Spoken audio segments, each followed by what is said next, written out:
नमस्कार दर्शक बंधु मोर यूट्यूब चैनल को आपण मानक बहुत बहुत स्वागत। आज एक नुआ वीडियो रे आज वीडियोटी आपण मानक पई नै आसीची जहा कि गोटिए गुरुत्वपूर्ण अपडेट आसीची आधार कार्ड धारक मानक पई जहा कि unique identification authority of India पुणी थरे कोन करिची ना आधार अपडेट करिवार समय सीमा को वृद्धि करिची। सेही जो आधार को मागणा रे अपडेट करिवार समय सीमा जो शेष तारीख रखितला कि 14 डिसेंबर 2024 पर्यंत थिला ताहा वर्तमान कौन होईची ना समय सीमा वृद्धि हो जाइची। ताने ताहार जो शेष समय सीमा केते तारीख पर्यंत रहिची सेही विषय आमे कोन करिबा ना एई वीडियो रे आलोचना करिबा। वीडियोटी तो आरंभ करने पूर्व आपण मानक एतिक अनुरोध चैनल टी को सब्सक्राइब करंतु वीडियोटी को लाइक एंड कमेंट शेयर करंतु। चलंतु आरंभ करबा आज वीडियोटी जहा कि आपण मानक पई होची बहुत खुशी खबर रही। जो माने होची निजर आधार अपडेट ए पर्यंत करि नथिले भाबुथिले आधार अपडेट कले पुणी थरे 50 टंका फाइन दबाक पड़िबो ताहा आपण मानक पई केंद्र सरकार कोहळ करि दैचंती।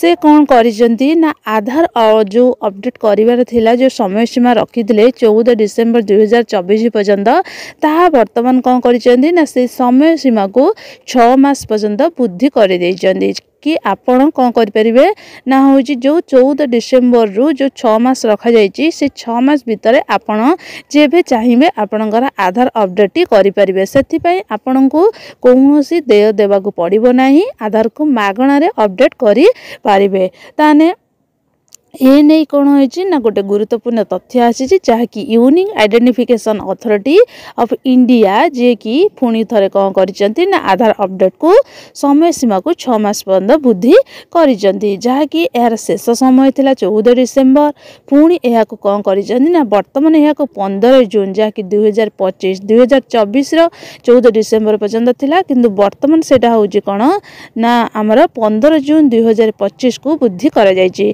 सरकार ए समय सीमा को अनेक थर वृद्धि कर सारी या पूर्व कौन करते ना 3 मास वृद्धि कर बेले एथर समय सीमा कौन कर 6 मास या पूर्व कौन करते ना हूँ 3 मास वृद्धि करते किंतु वर्तमान कौन कर ना 6 मास को वृद्धि कर जहाँकि 14 डिसेम्बर था हूँ बर्तमान 15 जून 2025 पर्यंत वृद्धि कराई। यूनिक आइडेंटिफिकेशन ए नहीं गोटे गुरुत्वपूर्ण पोस्ट माध्यम प्रकाश कर आधार केन्द्र गुड़िक जो ऑफलाइन अपडेट पाई कौन करा होउतला ना देय आदाय करा जाउतला किंतु माई आधार पोर्टल रे आपण माने कौन करि परिबे ना मागणा रे आधार अपडेट करिवार सब प्रकार सुविधा उपलब्ध पाई परिबे। एहार अर्थ कोन जदि आपण आधार केंद्र को जिबे तने होजी जाई कि सेठारे मध्य देई करि परिबे किंतु सेठारे कोनोसी देय देबाको पड़िबो नाही। कोनोसी सूचना अपडेट करिवाको जदि चाहंती ताने आपण को कोनोसी देय देबाको पड़िबो नाही। आधार अपडेट पई आपण को दुईटी गुरुत्वपूर्ण डॉक्यूमेंट दरकार।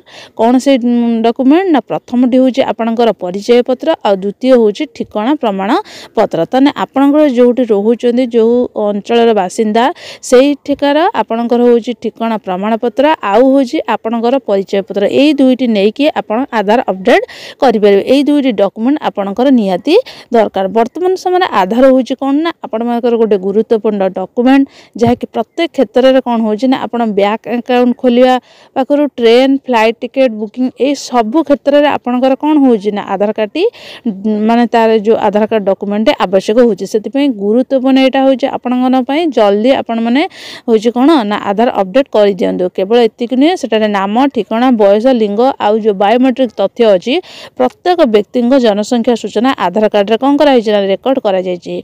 आधार अपडेट करिबा होउछि कोन आपण मानक पई बाध्यतामूलक नुह किंतु एटा हूँ स्पष्ट कर दिखाई जे यूनिक आइडेंटिफिकेशन अथॉरिटी तरफ आधार अपडेट करवा जरूरी नहीं किंतु जदि आधार कार्ड कौन पुराना तेबे या अपडेट करने उचित।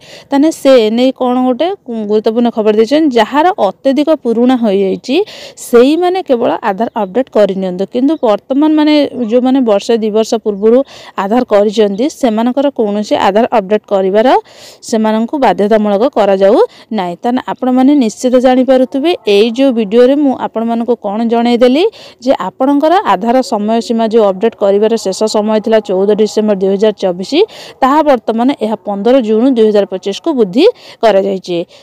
ସେଥିପାଇଁ ହେଉଛି କ'ଣ ନା ଆପଣମାନେ ତୁରନ୍ତ ଯାଇକି ଆପଣଙ୍କର ଆଧାର ଅପଡ଼େଟ୍ କରିନିଅନ୍ତୁ। କୌଣସି ଦେୟ ଦେବାକୁ ପଡ଼ିବ ନାହିଁ।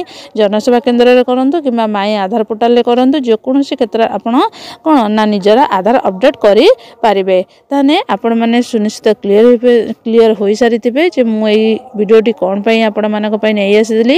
ଏହା ପୂର୍ବରୁ ତ ମୁଁ ଆପଣମାନଙ୍କୁ କହିଥିଲି ଯେ 15ରୁ ଲାଗୁ ହେବ ଫାଇନ୍, କିନ୍ତୁ ଏହା ହେଉଛି सरकार उच्छेद करदे। पुणी बर्तमान तार समय सीमा को वृद्धि करदे। आपण मैंने हूँ कौन ना 6 मास भितर जेबे चाहिए आपणकर आधार टी अपडेट करें।